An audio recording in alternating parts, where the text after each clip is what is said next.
So in this video, we're going to talk about power in our network. Our networking devices like routers and switches need power to operate.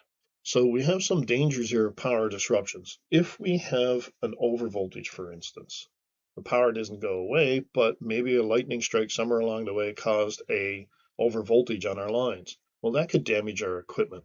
Also, if we lose power, we could lose data. When those routers and switches shut down, data that's in transit just disappears. So that could be an issue. Employee downtime, of course, if we don't have a network that's functioning, we can't do any work, and that will cost the company money. So one of the solutions is the uninterruptible power supply. Now, the uninterruptible power supply provides emergency power in case of an outage and automatically activates upon a power failure. Now, these devices can use batteries, or they can use something called a supercapacitor, or they can actually be generators as well that automatically activate when the power goes out. The differences in all these devices is how long they provide power. So for instance, if we have a standby generator that automatically activates, then it'll last as long as the fuel in the generator lasts. In the case of a battery, the battery capacity, how large the battery is going to affect how long it can power the device. And these things called supercapacitors are not really meant to run the device in case of a power outage, but if the line voltage drops slightly, then these units with the supercapacitors can actually provide power for short periods of time. So they keep the power at a regular rate. So some other things about UPSs. There's a standby UPS. Now this device is usually a device with a battery that kicks into the circuit in case we lose power. We also have the inline interactive UPS. Now, during brownouts, this one can use the supercapacitors or can actually use transformers as well to kind of provide a continuous rate of voltage for small brownouts or any type of power interruption. Then we have the double conversion UPS. Now, this one converts the AC from the wall to DC, and then the DC back to AC again. So the conversion process back to AC means that we're going to have a continuous voltage with no spikes, with no interruptions, and the voltage is consistent rate.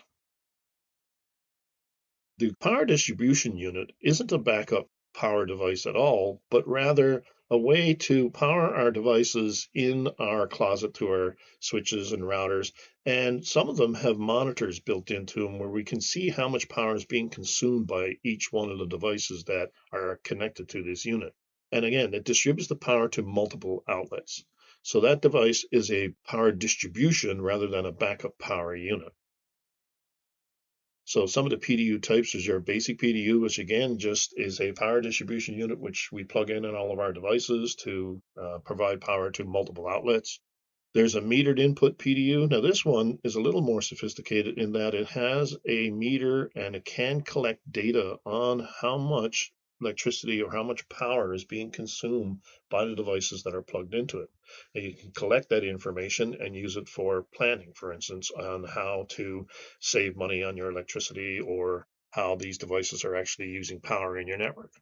The other one is the switched PDU, and this is similar to the metered one. It has those capabilities, but it also has the ability to turn on and off outlets remotely.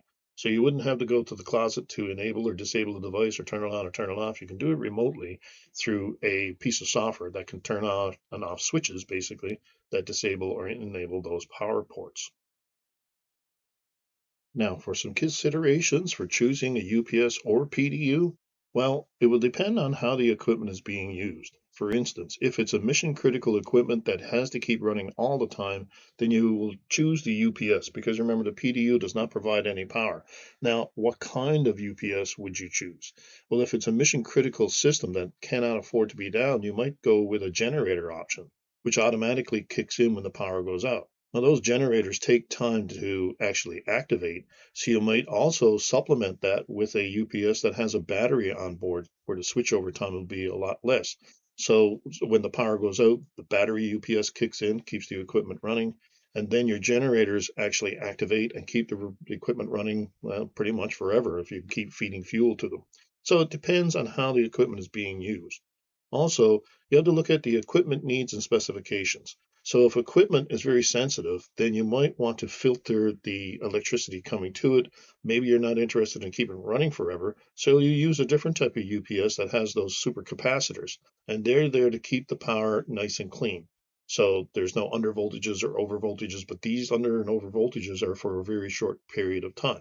So it depends on the equipment specifications. Also, the power load and the voltage. The equipment that you're trying to keep running may use up a lot of power. So now you're going to have to look at the size of battery, for instance, if you're going to use a battery UPS, and how long you want to keep that equipment running for. So that will determine the size of the UPS. So again, we're talking about cost.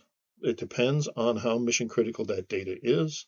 If it's not critical, then how long or how much protection can we afford? So these considerations come in as well. Also, what about combining a UPS and a PDU? Remember, the UPS is there for power backup. If you have that requirement, then you need a UPS. And if you also wanted to monitor the power being used, then you also want a PDU. So depending on all of these factors, you may want one or both of these types of units, and you may choose different types of these units. So those are a few things about conditioning the power in your organization.